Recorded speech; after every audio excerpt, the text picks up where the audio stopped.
Ladies and gentlemen, welcome aboard. Please listen carefully to the following emergency instructions for passengers. In the unlikely event of a serious emergency taking place, you will be advised by the master of the vessel or a member of the crew of the appropriate action to be taken. Please remain calm. Should it become necessary to abandon ship, you will be instructed to leave the compartment in which you are located using the nearest accessible and clearly marked exit. It may equally become necessary to enter the water. If so, hold one of the grab lines on a lifebuoy or float. Each lifebuoy can support 2 persons and each float can support 20 persons. The vessel is additionally equipped with at least one self-inflating life raft capable of supporting 65 persons. A first aid kit is available for any minor accidents, and at least one trained first aider is on board the vessel at all times. Please also be aware that any form of smoking is not allowed on board the vessel. Rest assured you are in safe hands. Please relax and enjoy your trip along the River Dee.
Today you are cruising along the River Dee aboard the Jackie.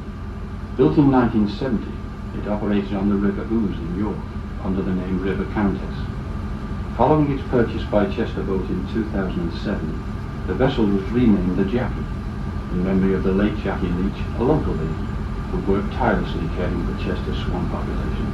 The River Dee rises in the mountains of Snowdonia in North Wales, just to the west of Lake Ballard.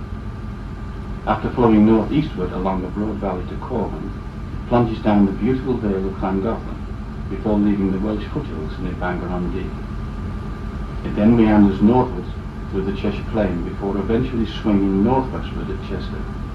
After flowing over the Chester Weir, then onto the Old Dee Bridge, it then progresses another 18 miles along the Dee estuary, finally discharging into the Irish Sea. Although not particularly long, at approximately 80 miles, the River Dee today proudly represents an internationally famous example of advanced water management. In simple terms, water is stored in reservoirs during periods of heavy rainfall, and then released back into the river by controlled sluice gates, thus supplementing the natural low flows and permitting constant extraction, while still maintaining a reasonably constant volume of water in the river. By these means, almost 200 million gallons can be extracted daily by 5 water authorities, while still allowing approximately 80 million gallons to flow onwards to the sea. This process was initially set up in the early 19th century to allow a constant supply of water to the local canal system. Thomas Telford, the Scottish engineer, famous for his canal, road and bridge building expertise, was the forerunner in this endeavour, and although today the system is much modernized, nonetheless the same principles are still applied. During your cruise today, you may see mallard ducks, waterfowls such as moorhens and coots, herons, cormorants and swans. In the UK, all swans belong to the reigning monarch. The most common type to be found on the river is the mute swan, the largest native British bird, with a wingspan of more than 6 feet. In 1974, there were approximately 100 swans at Chester, but during the 1980s their numbers almost vanished due to lead poisoning, nest vandalism and injuries sustained from human litter. By the late 1990s, 20 to 30 breeding pairs had returned to the river, but today sadly the numbers have once again diminished. Recent evidence suggests that for whatever the reason, the swans have possibly just relocated for a while to the nearby canals, lakes and other local rivers close to Chester. If you're really lucky today, you may even see a black cormorant on the riverside or standing on the weir. Should it have its wings fully outstretched, then it has probably just eaten and is now digesting its meal. What you are unlikely to see is exactly what's in the river.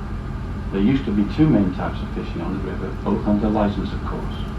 Below the weir, in the lower reaches of the river, salmon fishing was undertaken commercially for decades. In common with most rivers on the western coast of the British Isles, the river Dee at one time saw huge numbers of salmon returning regularly to spawn upstream. In 1997, for example, the salmon were so numerous during their return to the sea after spawning that some mistakenly leapt into many of the rowing boats at the quayside. Of course, being good upstanding citizens, the crew returned them to the river, thus allowing them to continue their journey.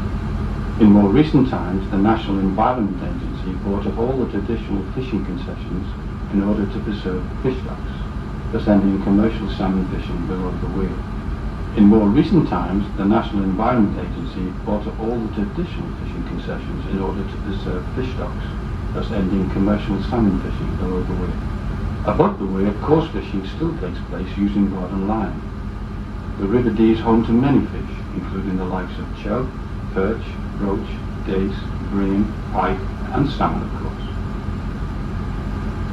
On the subject of boating, I'll bet that not many of you are aware that Chester holds the distinction of having the oldest regatta in the country. In 1814, more than 10,000 people lined the riverbanks for a regatta in celebration of the defeat of Napoleon Bonaparte. The following year he escaped from captivity and regathered his scattered forces, only to suffer another devastating defeat at the Battle of Waterloo. Naturally, Chester celebrated once more with yet another regatta. Cambridge held its first regatta in 1829, whilst Henley-on-Thames, generally regarded as Britain's principal international rowing event, only held its first regatta in 1839. For the moment, ladies and gentlemen, there will be a short break in the commentary until the commencement of the return part of the cruise, after which point some of the more interesting views from the river will be outlined, hopefully, for your further enjoyment.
As the vessel turns to begin the return part of your cruise, take note of the large white building with the very long window. It is known as Carlton Villa. It was the site of a Roman villa almost 2,000 years ago, and it's still possible to see part of its base below the modern foundations. Further upstream is a stretch of water, known locally for quite obvious reasons as the Long or Straight Mile. Many British rivers do not have stretches quite like this, and consequently many international rowing teams, including the junior members of the British national squad, regularly visit here for practice. A little further beyond this straight section, the river begins to twist and turn, eventually passing through the estate of the Duke of Westminster. The family's name is Grosvenor, and the present Duke owns some 11,000 acres here just south of the city. His home is known as Eaton Hall and has been a family possession since the 15th century. The original Grosvenors were actually kinsmen of William the Conqueror himself, and as Norman Earls they control most of the land around Chester. Today, not only are they the biggest landowners in Chester, but also in London, with properties in areas such as Grosvenor Square, Belgravia and Mayfair. As the vessel moves on downstream, almost immediately note the large glass-fronted building on the right-hand side, known as the Red House.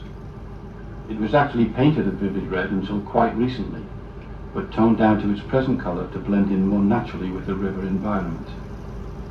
There has been a public house on this site since 1850. A tea room was installed in its riverside gardens in 1890, followed by a ferry service which operated from 1900 until the early 1950s. Today it is a modern restaurant. A little further on, note the large apartment block. Built in 1979, it is known as Riverside Court. From 1868 until the 1970s, this was the site of another public house and lodgings known as the White House Hotel.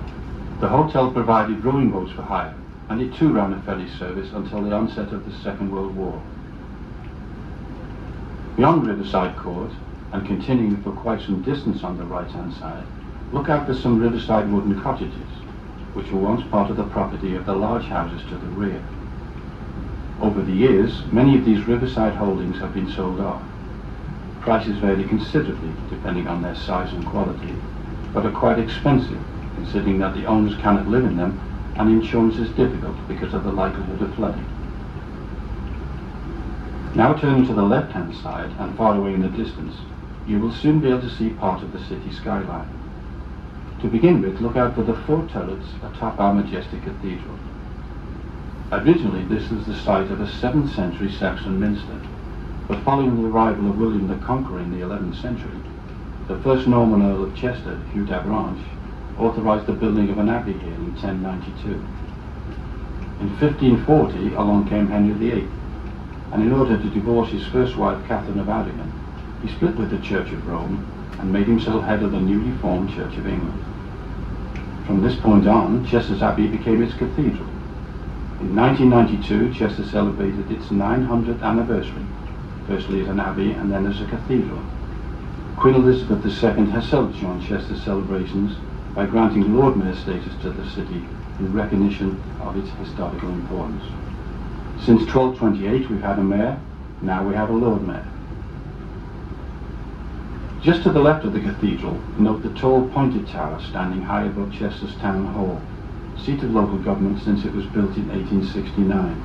Very much in the style of a French chateau, but surprisingly designed by a young Irishman, William Lynn of Belfast, when only 29 years of age. Still on the left-hand side, but sweeping well to the right, you will notice a tall chimney. This is Chester's lead shot tower. This tower was built in 1799 to provide lead shot, otherwise known as musket balls, primarily for use as ammunition in the Napoleonic Wars. Although a number of such towers were built at this time, Chester's Tower remains not only as the oldest of the 3 remaining towers in the UK, but as a reminder of those far-off days. I'm sure you will have noticed that for quite some time we've been travelling around a long bend in the river.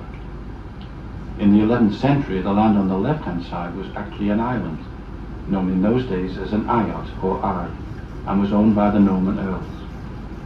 When the last Earl died without an heir in 1237, the land passed to the Crown and was eventually sold off. Today it's a water meadow prone to winter flooding, and just as in medieval times is still referred to as the Earl's Eye.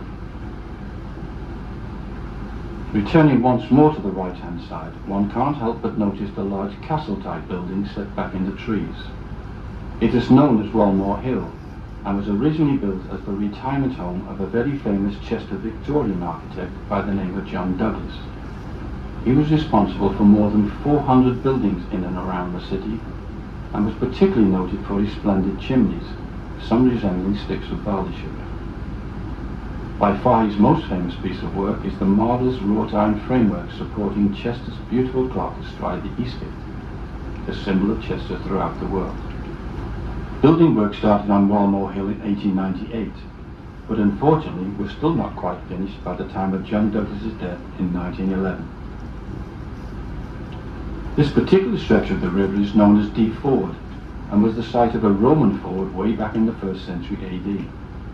It's quite shallow here even today, and it's still possible to walk across at this point without getting one's hair wet.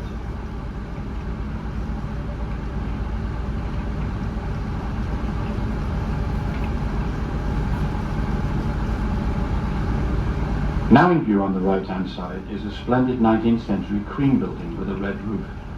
Once the residence of a wealthy Victorian family, it is now divided into self-contained apartments. Many of the buildings from this point on were constructed around the mid-19th century, in most cases for the well-to-do people of the day. The railways came to Chester in the 1840s and tourism started to boom. The city also became a fashionable centre for the rich and famous, many of whom chose to build their houses in the suburbs. This particular area, known as Borden, approximately 1 mile from the city centre, was just one of them. Today, many of the buildings have been split into apartments or taken over by various business concerns. This suburb was also very significant 2,000 years ago.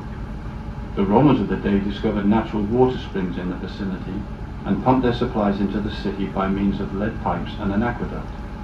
Our modern city today takes some of its water supply from this same area. Shortly coming into view on the right-hand side, and standing out very prominently, is the lovely Church of St. Paul. Although initially built in 1830, it was comprehensively restored in 1876 by that same previously mentioned Victorian architect, John Douglas. Between the church and the buildings below is a small lane known as Barrelwell Hill. Today, the lane is not visible from this viewpoint, but in medieval times it ran all the way down to the river's edge. To explain this strange name, one has to go back to that period and the practice of witchcraft. Ladies, under suspicion, were brought here, tied into a barrel, and then rolled down the hill into the river. Should the lady subsequently drown, then she would be deemed innocent and already on her way to heaven. However, should she survive this ordeal, then she would be declared guilty, taken from the barrel and transferred to a place of execution, where she would then be hanged. Clearly a classic no-win situation. Just a little distance beyond the church, look out for an overgrown, uncultivated area known as Hangman's Hill. This was the place where such executions were carried out. A little known fact is that 15% of those executed were actually men. It is still consecrated land and is unlikely to be built upon in the foreseeable future. From the 13th to the 17th century, some 300,000 unfortunates suffered similar deaths throughout Europe. The last such trials in England were in 1712. For many years this was also the site of more general public executions, the last one being in 1801, when John Clare, a young man in his 20s, was convicted of stealing and brought here in chains to await hanging. Having escaped from custody, he then drowned trying to swim across the river to safety. Nonetheless, he was dragged from the river and hanged anyway. The whole gory process took well over an hour and caused such revulsion that public executions on this spot stopped forthwith. However, they still continued elsewhere in the city until 1866, and in Britain as a whole stopped completely 2 years later in 1868.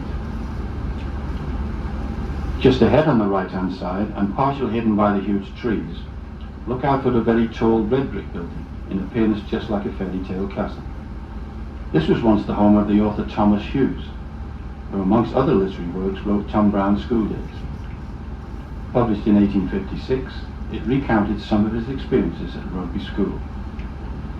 As a member of the legal profession, he moved to Chester in 1882 as a county court judge, and had this beautiful mansion built overlooking the river, where he lived until his death in 1896. Offington House was named after the town in Berkshire, where he was born in 1822. Now look out for what appear to be some lovely Georgian buildings on the right-hand side. Known as Diva Terrace, they were actually built by the Victorians. Diva was the name given to the city 2,000 years ago by the Romans, in honour of the Celtic goddess of this very same river Dee on which you are now sailing. We now come to Grosvenor Park on the right-hand side. This 20-acre plot of land was given to the people of Chester in the 1860s by Richard Grosvenor, the second Marquess of Westminster. I'm sure that many of you will be surprised to know that the very first public park in the world was laid out in Birkenhead, a town north of here just across the River Mersey from Liverpool. It was landscaped in 1847 by Joseph Paxton, that very same architect responsible for London's Crystal Palace Gardens, laid out for the Great Exhibition of 1851. His pupil Edward Kemp designed Chester's Park in 1867. Very shortly, on the right-hand side, you will see some of Chester's premier rowing clubs on view. The Royal Chester, formed in 1838, is one of the oldest in the UK. The King's School, formed in 1887, is also the oldest school in Chester.